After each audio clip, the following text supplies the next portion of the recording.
오늘 우리에게 주신 하나님의 말씀은 베드로전서 2장에 있는 말씀입니다. 베드로전서 2장 1절부터 10절까지 말씀.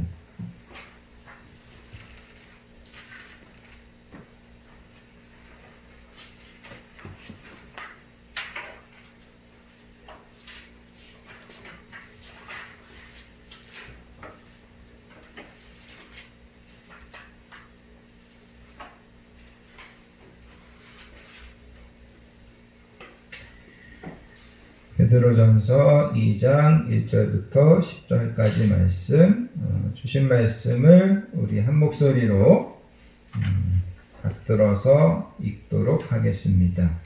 그러므로 모든 악독과 모든 기만과 외식과 시기와 모든 비방하는 말을 버리고 갓난아기들 같이 순전하고 신령한 젖을 사모하라. 이는 그로 말미암아 너희로 구원에 이르도록 자라게 하려 함이라.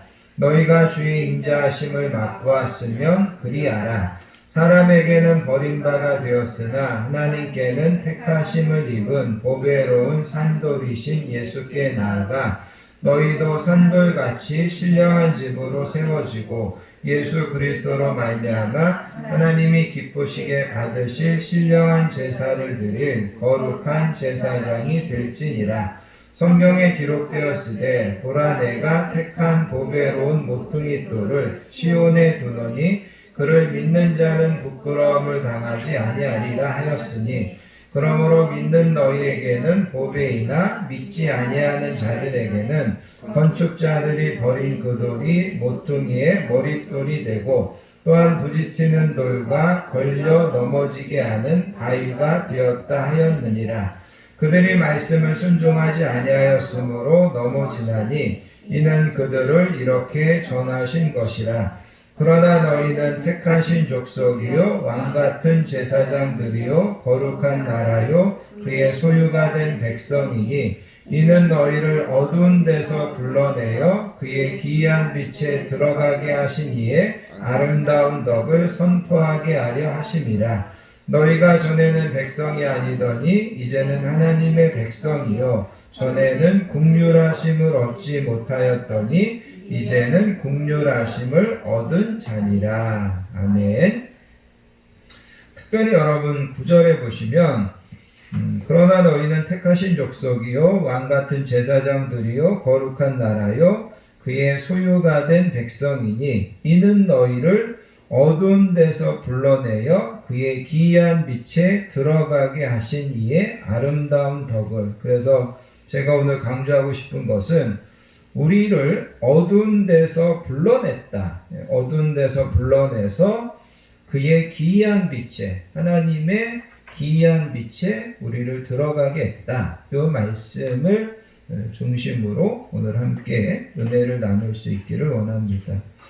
마태복음 16장에 가서 보시면 하루는 예수님께서 가이사랴 빌립보 지역에 가시고 그때 거기에서 베드로에게 이런 말씀을 하십니다. 너는 베드로라.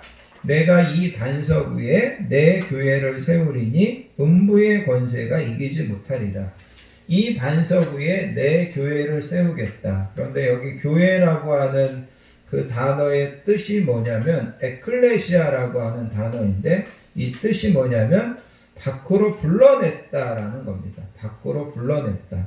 그런데 여러분 좋은 상황에서 아니면 뭐 좋은 곳에 있는데 그 사람을 불러낸 것이 아닙니다. 그 사람이 지금 어떻게 보면 고통당하고 있고 위험 가운데 빠져 있고 그럴 때 하나님께서 나와 여러분들을 불러내시는 것. 그래서 교회라고 하는 것은 뭐냐면 하나님께서 그렇게 밖으로 불러낸 사람들이 모여 있는 것. 그것이 교회이고 성도라고 하는 것은 하나님께서 세상 사람들 중에서 이렇게 불러낸 사람들이 성도다. 성경은 그렇게 이야기하고 있습니다.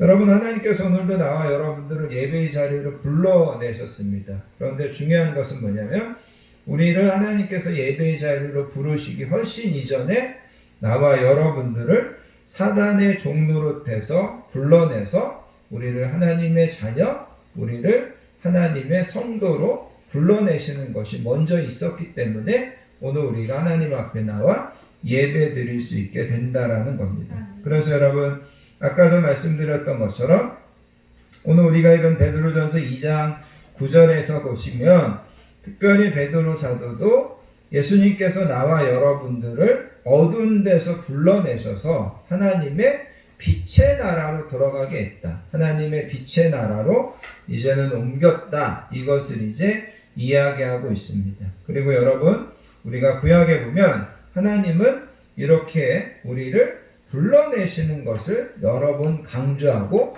불러내시는 것을 여러분 우리에게 교훈하시는 것을 볼 수 있습니다. 그래서 오늘은 이 말씀을 가지고 우리가 함께 은혜를 나눌 수 있기를 원합니다. 먼저 여러분 창세기 12장에 가서 보시면 하나님께서 아브라함을 불러내시는 이야기가 나옵니다. 하나님께서 아브라함을 어디에서 불러내셨냐면 갈대아 우르라고 하는 곳에서 하나님께서 아브라함을 불러내십니다. 그러면서 하나님께서 아브라함에게 이렇게 이야기합니다. 아브라함아, 너는 너의 고향과 친척과 아버지의 집을 떠나서 내가 내게 보여줄 땅으로 가라. 내가 너로 큰 민족을 이루고 내게 복을 주어 내 이름을 창대하게 하리니 너는 복이 될지라.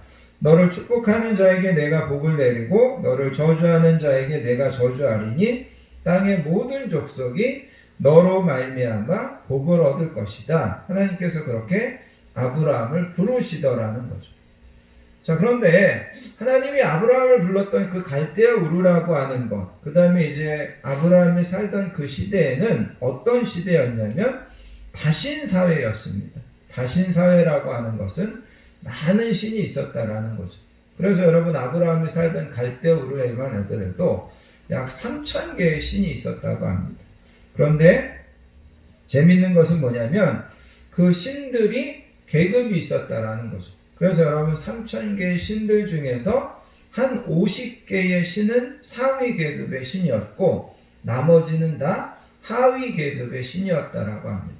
그리고 그 50개의 신들 중에서도 가장 큰 도시 아니면 가장 큰 성에서 사람들이 섬기는 신들이 제일 큰 신들입니다. 50개 중에서도 7개가 제일 큰 신이고 그 7개 중에서도 다시 4개 신이 더 큰 신이고 그 4개 신 중에서도 다시 최고의 신이 있고 이렇게 아브라함이 살던 갈대아 우르에서는 여러 신이 있었다라는 거죠. 그리고 그 최고의 신은 왕을 돌봐주는 신이고 그 다음에 위에 있는 신들은 귀족을 돌봐주는 신이고 그리고 어떻게 본다면 나머지 신들은 서열이 낮은 신들이 평민들을 돌봐주는 그런 신들이었다라고 합니다.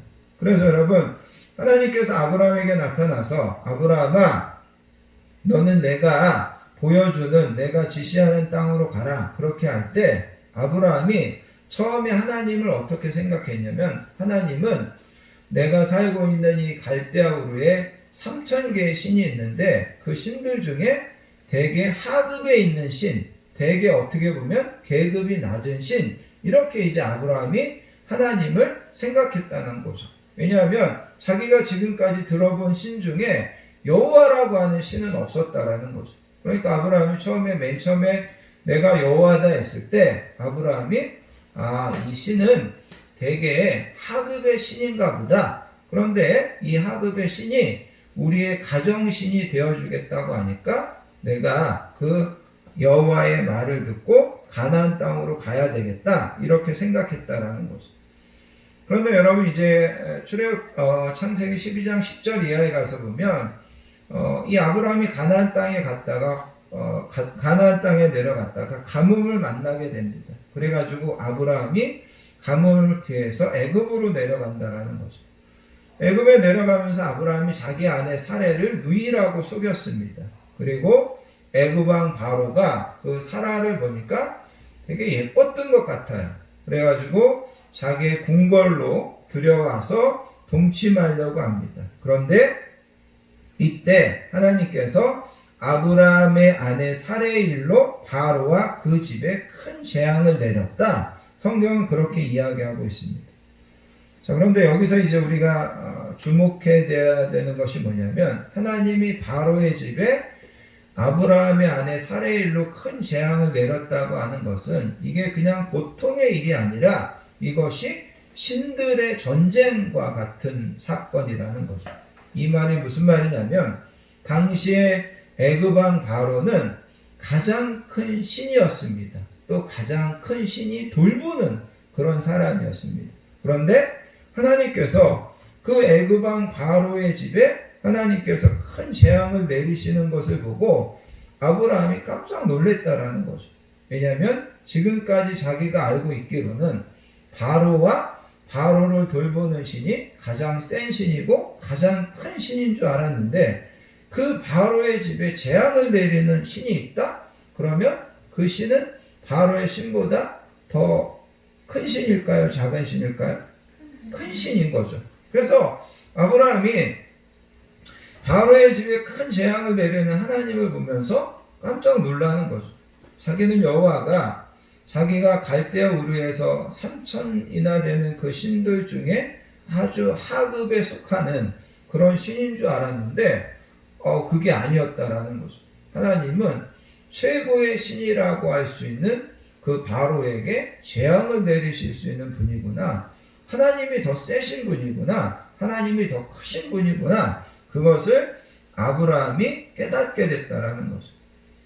그런 것을 하나님께서 아브라함에게 가르쳐주고 또 아브라함에게 그런 우상이나 섬기고 그런 우상을 두려워하고 살지 않고 그 하나님을 믿고 그 하나님에게 순종해서 살게 하기 위해서 하나님께서 그 갈대아 우르에서 아브라함을 불러내신 겁니다. 하나님은 이렇게 아브라함을 불러내셨고 또한 우리가 창세기 3장에 가서 보면 하나님은 이스라엘을 불러내십니다. 출애굽기 3장에 가서 보시면 하나님은 이스라엘을 어디에서 불러내시냐면 애굽에서 불러내십니다. 왜 이스라엘을 애굽에서 불러내셨냐면 이스라엘 백성들이 이때 당시 애굽에서 종살이를 하고 있었습니다. 그래서 하나님께서 모세에게 나타나셔서 이렇게 말씀하시는 겁니다. 모세야, 내 백성이 지금 애굽에서 고통당하고 있는데 너가 가서 그들을 인도에서 내라. 인도에서 내라는 말은 다른 말로 이야기하면 불러내라는 거죠. 그들을 불러내라. 그러면서 내가 지시하는 젖과 꿀이 흐르는 땅으로 그들을 이끌어 가라. 하나님께서 모세에게 그렇게 말씀하셨고 하나님께서는 그렇게 이스라엘 백성들을 애굽에서 불러내시더라는 거죠. 그런데 여러분 불러내시는데 이 출애굽기 19장에 가서 보시면 이 출애굽기 19장이 독수리장이라는 그런 별명이 붙었는데 왜 독수리장이라는 별명이 붙었냐면 하나님께서 이스라엘을 애굽에서 불러내시는데 독수리가 새끼를 업어서 나오는 것처럼 하나님께서 이스라엘을 업어서 불러내셨다라는 거예요. 그 다음에 여러분 신명기 32장에 가서 보시면 여기에서도 독수리의 비유를 하나님께서 말씀하셨는데 여기에서는 이렇게 이야기합니다. 마치 독수리가 자기의 보금자리를 어지럽게 하며 자기의 새끼 위에 너풀거리며 그의 날개를 펴서 새끼를 받으며 그의 날개 위에 그것을 엎는 것 같이 하나님께서 이스라엘을 애굽에서 불러내셨다라는 이 말은 무슨 말이냐면 하나님께서 이스라엘 백성들을 애굽에서 불러내려고 하는데 이스라엘 사람들이 애굽에서 종살이하면서도 거기서 나올 생각을 않는 거예요. 그래도 종살이하면서 사는 게 낫지 광야로 가고 알지도 못하는 가나안 땅으로 가고 그거 안 하려고 이스라엘 백성들이 애굽에서 안 나오려고 하는 거죠. 그래서 하나님께서 성경에 표현되어 있는 것처럼 독수리가 그 새끼를 낳고 그 독수리 새끼가 날 때가 됐는데도 이 독수리 새끼가 날려고 하지 않으면 그 어미 독수리가 그 둥지 앞에서 날개를 펴서 날개로 너풀거려 가지고 그 독수리 새끼를 떨어뜨리는 거죠. 그 둥지에서. 그리고 그 새끼가 날개짓을 하다가 잘 못해가지고 땅에 떨어질 것 같으면 잽싸게 빠르게 날아가서 그 독수리를 업어서 다시 둥지에 올려놓고 그리고 둥지에서 다시 너풀거려가지고 그 새끼를 떨어뜨려서 날개하고 이런 식으로 하나님께서 이스라엘 백성들을 애굽에서 나오게 했다라는 겁니다. 중요한 것은 아까 말씀드렸던 것처럼 하나님께서는 아브라함을 갈대아 우르에서 불러내셨을 뿐만 아니라 하나님은 애굽에서 종살이하는 이스라엘도 뭐 하셨다고요? 불러내셨다라는 거죠. 불러내셨다. 그 다음에 여러분 신약에 보시면 예수님께서 베드로와 안드레와 요한과 야고보와 이런 사람들을 고기 잡는 데서 불러내십니다. 그 다음에 레위 마태가 세관원의 자리에 앉아 있을 때 예수님께서는 그들을 불러내신다라는 거죠. 그러면서 얘들아 이제부터는 너희가 사람을 낚는 어부가 될 것이다. 이렇게 이야기하시면서 예수님께서 그들을 불러내시는 것을 보게 된다라는 거죠. 자, 그래서 여러분 성경에 보면 하나님께서 아브라함을 불러내셨고 하나님께서는 이스라엘 백성들을 불러내셨고 예수님은 제자들을 불러내셨고 오늘 우리가 읽은 베드로전서에서 보면 베드로 사도는 예수님께서 나와 여러분들도 불러내셨다. 어둠에서 불러내셨다. 그렇게 이제 이야기하고 있다라는 겁니다. 자, 여러분 하나님께서 우리를 어둠에서 불러내셨다고 하는 것은 나와 여러분들이 있던 곳이 영적인 무지였던 곳이라는 겁니다. 그리고 우리가 이스라엘 백성들이 애굽에서 학대받듯이 우리가 사탄 마귀에 의해서 지배받으면서 학대받으면서 우리가 그렇게 살고 있었다라는 겁니다. 그래서 여러분 예수님이 나와 여러분들을 불러냈는데 어디로부터 불러냈느냐? 우리를 세상으로부터 불러내셨고 죄로부터 불러내셨고 죽음으로부터 불러내셨습니다. 사단의 종노릇 에서부터 우리를 불러내셨다라는 것입니다. 그것이 바로 하나님께서 나와 여러분들을 불러내시는 겁니다. 자, 그런데 여러분 하나님께서 예수님께서 나와 여러분들을 불러내실 때에는 그냥 불러내시는 것이 아닙니다. 아까도 말씀드렸던 것처럼 창세기 12장에서 하나님이 바로와 그의 집에 재앙을 내리는 것을 보면서 아브라함은 야, 하나님이 바로보다 더 큰 신이구나. 그것을 깨달았던 것처럼 하나님이 이스라엘 백성들을 애굽에서 불러내시기 위해서는 하나님께서는 애굽과 싸우셔야만 됐습니다. 그래서 여러분 아시는 것처럼 하나님께서 애굽에 10가지 재앙을 내리시고 그 10가지 재앙을 통해서 하나님께서 애굽 왕 바로에게 손들게 하시고 그런 다음에서야 이스라엘을 불러낼 수가 있었다라는 거예요. 여러분 우리가 요한복음 11장에 가서 보면 예수님께서 죽은 나사로를 무덤에서 어떻게 하죠? 불러내신다라는 거죠. 예수님께서 죽은 나사로를 안치해 놓은 무덤에 가셔서 그 무덤 문을 열어놓고 나사로야 나와라 그러면서 나사로를 불러내신다라는 거. 그런데 여러분 여기서 여러분들이 어떤 이미지를 가지고 생각해 보셔야 되냐면 지금 나사로를 붙잡고 있는 세력이 있습니다. 그것은 바로 죽음의 세력이고 그 다음에 사망 권세의 세력이라는 거죠. 나사로를 지금 그렇게 붙잡고 있어요. 그런데 예수님께서 나사로야 나와라 그렇게 말씀하셨을 때 나사로가 나올 수 있었던 것은 나사로를 붙잡고 있는 그 사망 권세의 세력보다 예수님의 부르심이 더 뭐했다라는 거죠? 강했다라는 거죠. 셌다라는 거죠. 그러니까 나사로가 예수님의 그 말씀에 순종하고 그 사망 권세의 무덤에서 나올 수가 있었다라는 겁니다.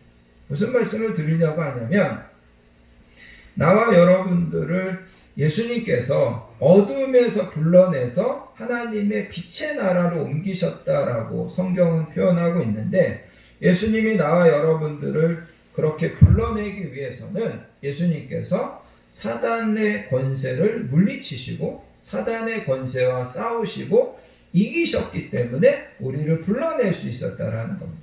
그래서 여러분 예수님께서 마태복음 12장에 가서 보면 이런 말을 합니다. 사람이 먼저 강한 자를 결박하지 않고서야 어떻게 그 강한 자의 집에 들어가서 그 세간을 강탈하겠느냐.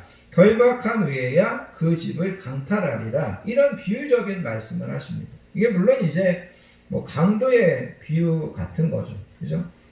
어떤 사람이 남의 집에 들어가서 어떤 물건을 훔치거나 어떤 물건을 빼앗아 가지고 나오려면 그 집의 어떤 주인 아니면 그 집에 힘센 사람을 제어하고서 그 집에 있는 물건을 훔칠 수 있지, 그 집에 힘센 사람이 있으면 어떻게 그 물건을 훔칠 수 있겠냐는 거죠.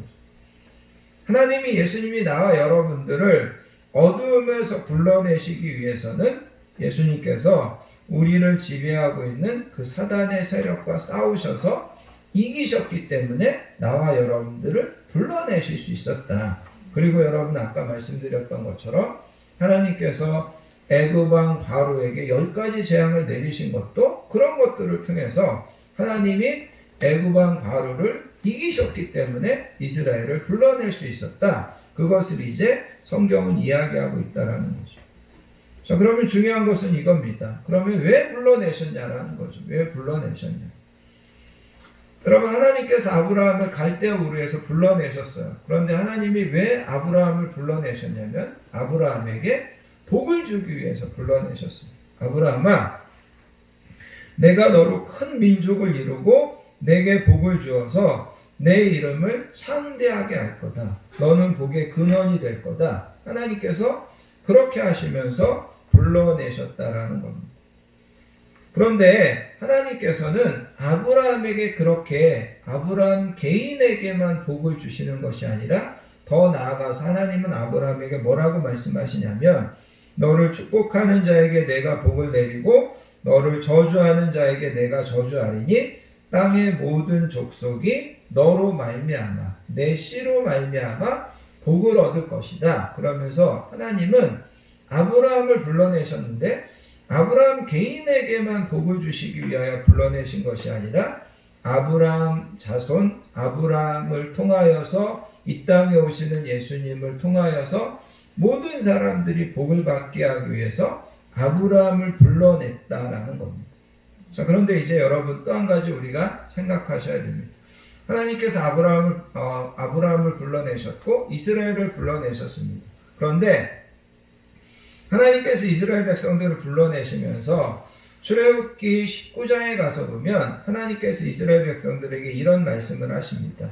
너희가 내 말을 잘 듣고 내 언약을 지키면 너희는 모든 민족 중에서 내 소유가 되겠고 너희가 내게 대하여 제사장 나라가 되며 거룩한 백성이 되리라. 너는 이 말을 이스라엘 자손에게 전할지니라. 그러면서 하나님께서 이스라엘 백성들을 애굽에서 불러내신 이유가 뭐냐면 이스라엘을 제사장 나라로 삼기 위해서 불러냈다. 그렇게 말씀하시더라는 거죠.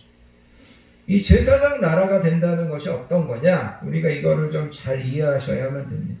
여러분, 제사장이라고 하는 것은 어떤 거냐면 이스라엘 백성들이 하나님 앞에 제물을 바치면 그거를 하나님께 올려드림으로 백성들이 죄를 사함받게 합니다. 그리고 백성들이 하나님의 복을 누리게 하는 것이 제사장의 일입니다. 이처럼 제사장은 자기 자신을 위해서 사는 사람이 아니라 다른 사람들이 하나님의 은혜 안에 머물러 있을 수 있도록 도와주는 사람이 제사장이라는 겁니다. 이스라엘이 제사장 나라가 된다고 하는 것은 뭐냐면 하나님의 구원과 하나님의 능력을 모든 나라 모든 민족에게 알리고 그들도 이스라엘과 똑같이 복을 받을 수 있도록 하기 위해서 하나님이 이스라엘을 하나님의 제사장 나라로 세우셨다라는 거죠. 그러니까 여러분 하나님이 아브라함을 부르신 것은 아브라함 개인만 복받는 것이 아니라 아브라함을 통하여서 많은 사람들이 복받게 하기 위해서 하나님께서 아브라함을 부르셨습니다.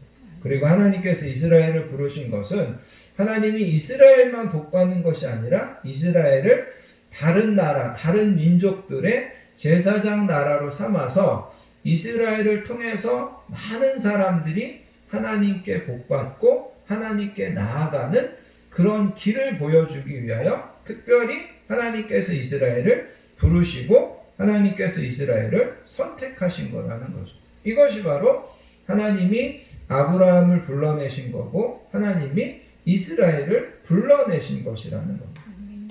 자, 그럼 이제 우리가 생각하셔야 된다는 거죠. 하나님이 나와 여러분들을 불러내셨습니다. 하나님 나 왜 부르셨어요? 그랬더니 하나님께서 야 내가 너 복 주려고 불렀어. 너가 어두움 가운데 고통당하고 어두움 가운데 무지 가운데 또 사단에게 종노릇하고 있고 그래서 너를 불렀어. 하나님께서 그렇게 말씀하시더라는 거죠. 그래서 하나님은 거기서 그치는 것이 아니라 뭐라고 말씀하시냐면 내가 너를 불러서 너를 복 주려고 하는데 중요한 것은 너만 복 받아서는 안 돼. 하나님께서 그렇게 말씀하시더라는 거죠. 너가 복 받을 뿐만 아니라 너를 통해서 너 주변에 있는 많은